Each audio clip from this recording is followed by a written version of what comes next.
Unsolved, you fools.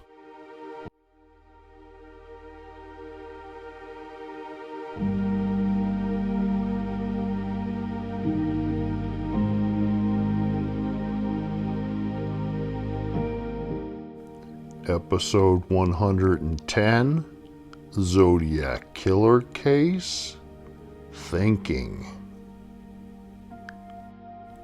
So this episode, if you haven't picked up already, is going to be a little bit different than the normal episode. I'm going to try to think like the killer, the Zodiac Killer, or the murderer of Sherry Jo Bates.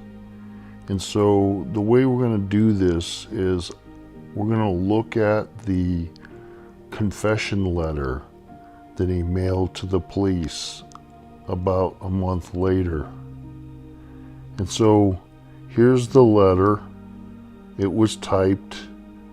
It's on triplicate, where you type and then it makes a carbon copy. And there's several layers, as many as you want. And he mailed one of the carbon copies to the chief of police and one to the Press Enterprise newspaper. So first we're going to take a look at the spelling, because I don't think he was a good writer. And I think these are true spelling errors. They're not made up to look like he can't spell. So you have this brunette, and then 2, and then 2 minutes, and then I choked, and twitched, and then there's some words that are spelled correctly that might be difficult words to spell, but I think he either had written them before and knew how to spell them, or he might have looked them up on how to find out correctly how to spell them.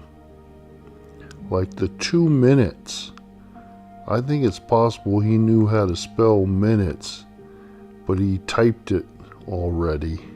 So that mistake was made, and so he couldn't do anything about it, or he didn't want to do anything about it, so he just left it. Next, let's take a look at the things that make me think it was the Zodiac Killer that killed Sherry Jo Bates. So these dark blue ovals are the things that stick out to me. So first, on the top, moving on down, you look at the by. It's like a little game. Who am I? You don't know who I am. So he leaves that blank. And then it says she will not be the last. So he's planning on doing another murder. Then it says it will not stop the game. That's kind of the same language as the Zodiac Killer. And then it says, I did make that call to you. So, as far as I know, he did call the police after this murder and reported it. And so that's almost exactly like the Zodiac Killer. And then he mailed these to the police and to the newspaper, and he asked to have it published in the paper, which again is just like the Zodiac Killer. So, to me, this is definitely the work of the Zodiac Killer. Okay, now I want to look at the little rectangle boxes and some of the things that I think he was thinking.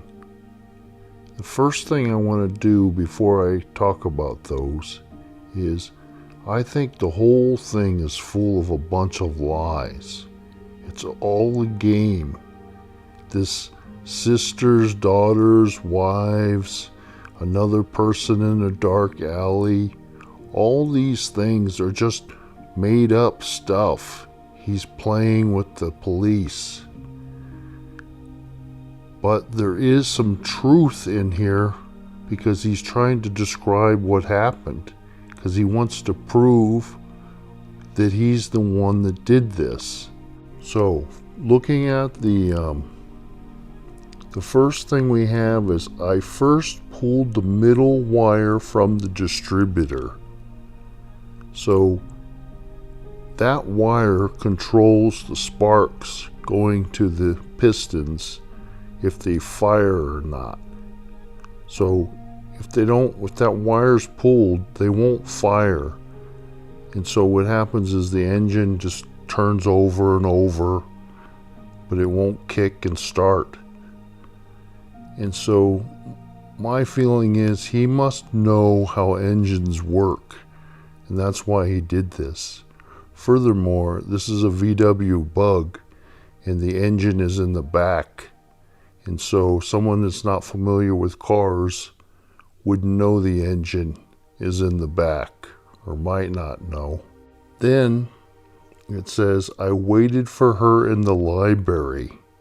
I don't know if this is true or not. It seems far-fetched to me.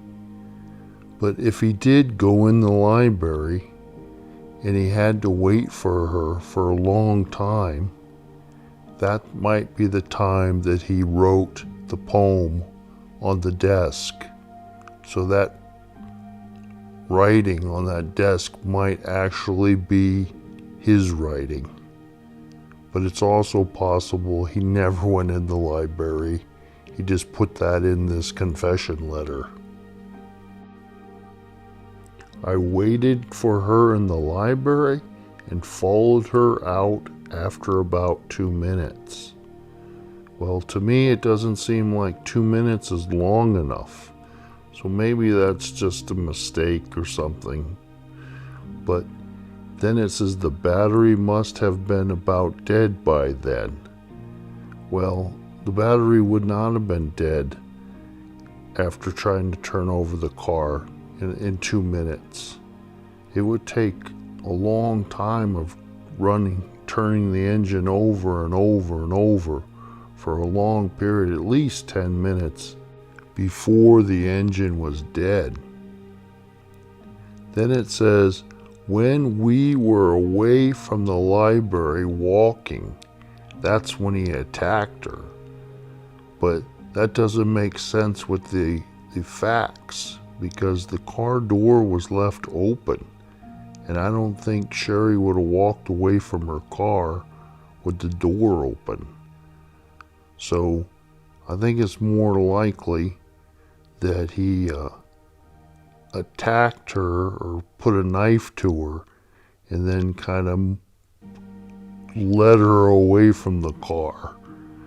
And then at some point started choking her or stabbing her.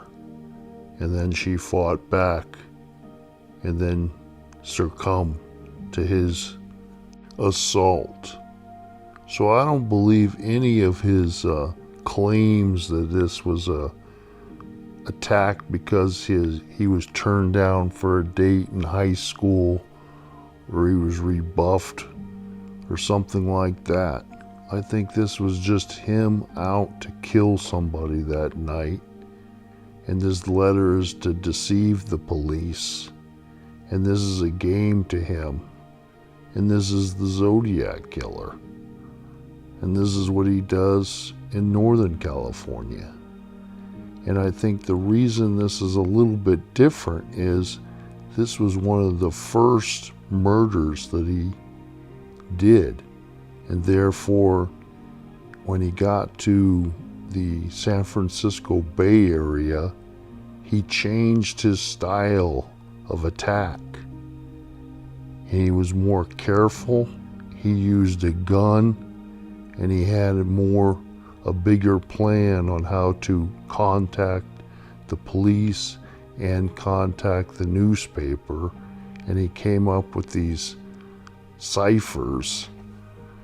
and all the other things. Well, this ends this episode of Unsolved, and on the next episode, we're going to continue to examine and look at the Sherry Jo Bates murder. So I'll see you the next time.